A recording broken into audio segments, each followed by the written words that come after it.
สองตายายเลือกหน่อกล้วยพันธุ์กล้วยเด้อจ้าสิไปขยายพันธุ์ต่อกล้วยน้ำว้าเด้อจ้านี่มีแต่หน่องามๆตาลุงกำลังสิขุดแยกหน่อค่ะป้าน้อยจะพาตาลุงเอาไปปลูกขยายพันธุ์น่ะยืนสี่ไม้สี่มือเด้เพิ่น ให้ผัวเป็นผู้เฮ็ดผู้ขุดลงแห้งเนาะค่ะแม่หญิงที่ดีแม่บ้านที่ดีจะต้องดูแลงานให้ดีให้เขาลงแรงเฮาต้องเป็นคนจัดการและดูแลแม่นบ่จ้า เอ้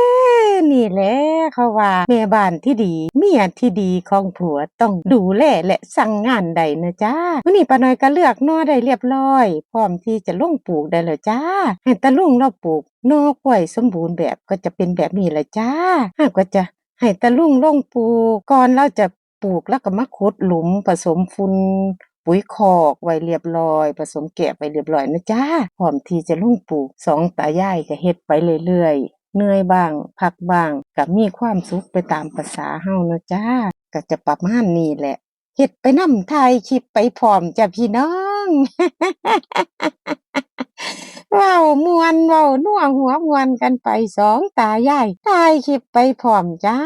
ปลูกไปพร้อมเฮาก็จะปลูกเทิงหลังคู่มะพร้าวนะจ้ะสลับวางไปให้ได้กินทั้งกล้วยทั้งมะพร้าวกล้วยกลัวมะพร้าวจะเป็นลูกเป็นต้นใหญ่ได้เฮาก็กินกล้วยไปก่อนนะจ้ะเพื่อที่จะบ่เสียพื้นที่ว่างเปล่าถิ่มนะจ้าเพราะว่าเฮาเฮ็ดคู่มะพร้าวนี่หลายเม็ดจ้ะ9 เม็ดระหว่างห่างกัน9 เม็ดระหว่างต้นก็6x6ก็เหลือเนื้อที่ไว้ปลูกข่าปลูกกล้วยได้กินอยู่จ้า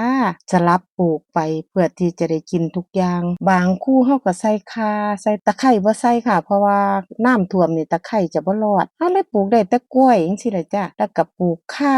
ประมาณนี้จ้าเทิงหลังคู่มะพร้าวทำกินนะจ้าชีวิตสองตายายเฮ็ดเกษตรกินไปมื้อๆบ่ได้คิดหวังว่าทำเกษตรแล้วมันสิรวยนะจ๊ะหวังว่าแค่พอได้อยากได้กินมีกินและก็มีแบ่งปันหาอยู่หากินไปตามสภาพเฮานี่ล่ะจ้าคนอยู่ทงไร่ทงนานอนทงนอนนาหาอยู่หากินบางมื้อเฮ็ดเกษตรแล้วเฮาก็ไปหาอยู่หากินมื้อนี้คือกันแต่ลุงว่าปลูกกล้วยแล้วเฮาไปหาแหน่ไข่มดแดงมาเฒ่าพอได้อยากได้กินว่าซั่น นี่แหละชีวิตปอกแป๊กปอกแปกทุกมื้อเด้อจ้าบางคนเพิ่นก็จะบ่ชอบเนาะอยู่สภาพนี้สู่เพิ่นไปหาทำมาหากินดิ้นรนทางอื่นค้าขายหาอยู่หากินดีกว่าหรือว่าไปทำงานหรือมีกิจการอย่างอื่นไปเฮ็ดอย่างอื่นดีกว่าเพิ่นก็จะว่าแต่สำหรับป้าน้อยแล้วการมาอยู่จังซี่ทำให้เฮามีความคิดสร้างสรรค์ในด้านการเกษตรของเฮาเนาะจ้ะเฮ็ดอยู่ทำกินแบบเกษตรจังใดจังสิรอดเฮาก็มีความคิดไปเนาะค่ะเนาะอันนี้ก็แล้วแต่ความคิดไผมันเนาะจ้ะความชอบความมักของคนบ่คือกันแต่ป้าน้อยคิดว่าป้าน้อยใช้ชีวิตอยู่แบบนี้แล้วมันมีความสุขสำหรับเฮาแล้วจ้า